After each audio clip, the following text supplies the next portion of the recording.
in knjižnica Brežice organizirata predavanje Zdravo ekološko vrtnarstvo.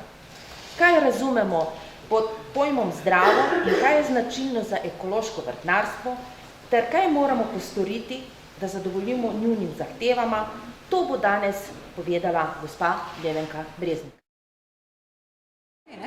Gospa Nevenka, dobrodošla v knjižnici Brežice. Zanima me, kaj je za vas zdravo ekološko vrtnarstvo? Zdravo ekološko vrtnarjenje se pravzaprav od klasičnega razlikuje predvsem po uporabi sredstev, tako za gnojenje, kot tudi za varstvo rastlin. Razlikujejo se tudi nekatere tehnike, recimo v ekološkem vrtnarjenju mogoče manj prekopavamo, predvsem na tleh, ki so lažja ali ilovnata, medtem ko pri glinenih tleh je to še vedno potrebno. Potem uporabljamo veliko tehnik, veliko kolobarjenja, veliko mešanih posevkov, zastiranja tal.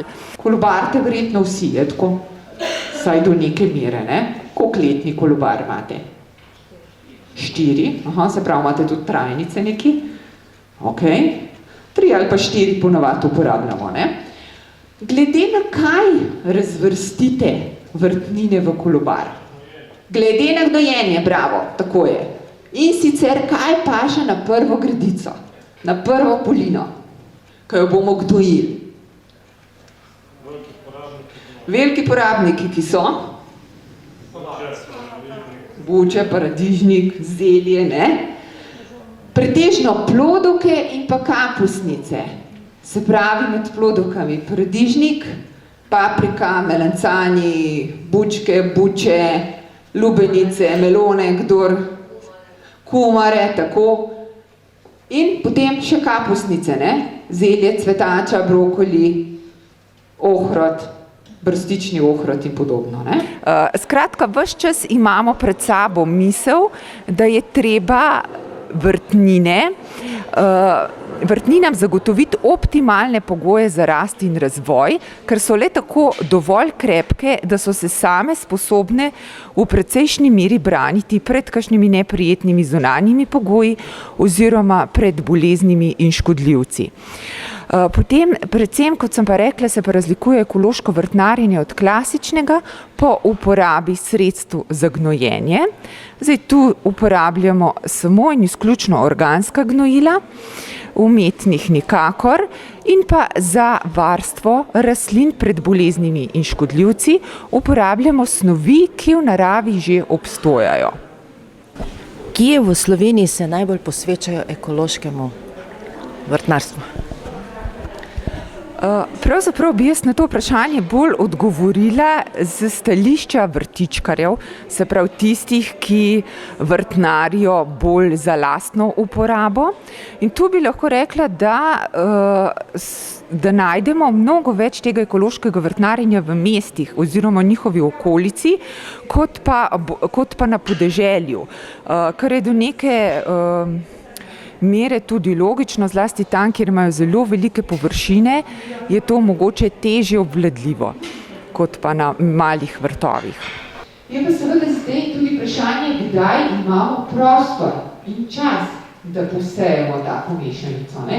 Ker navadno nimamo nekaj ogromnih vrtov in nam vrtnine zasedajo prostor skoraj večino sezone. Tako da najbolj primeren čas je ponavadi jeseni, ne? Ali pa če imamo kakšno gredico prazno odveč, smo se odločili, da tisto leto ne bomo na njej nič posijali oziroma nič posadili in jo potem izkoristimo za rastline za zeleno gnojenje. Ali ima ekološko vrtnarstvo nek ekonomski potencial?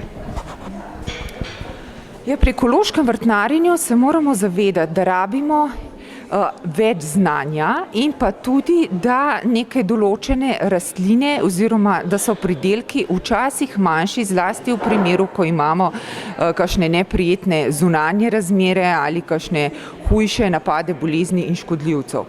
Tako da je to vrtnarjenje pravzaprav težje, kot bi pa rekli, klasično. Sigurno ima neki ekonomski potencial, ampak v tem času pravzaprav ekološki kmetje še kar precej jamrajo, da jim se nekako stroški niso pravzaprav ugodni, če to primerjamo s prodajo. Ali se bo mogoče v Sloveniji zaradi teh težkih razmer povečala samooskrba? Ja, v to sem pravzaprav prepričana, to se nakazuje že zdaj. Zlasti ljudje gledajo, da bolj ekonomično kupujejo in da čim več pridelajo doma, da uporabljajo tudi čim več naravnih gnojil, ki se jih da dobiti v njihovi okolici, pa komposta in da seveda da zagotovijo optimalne razmere za obstoj oziroma razvoj rastlin. Katere vrste rastlin bi priporočali v ekološkem vrtnarstvu?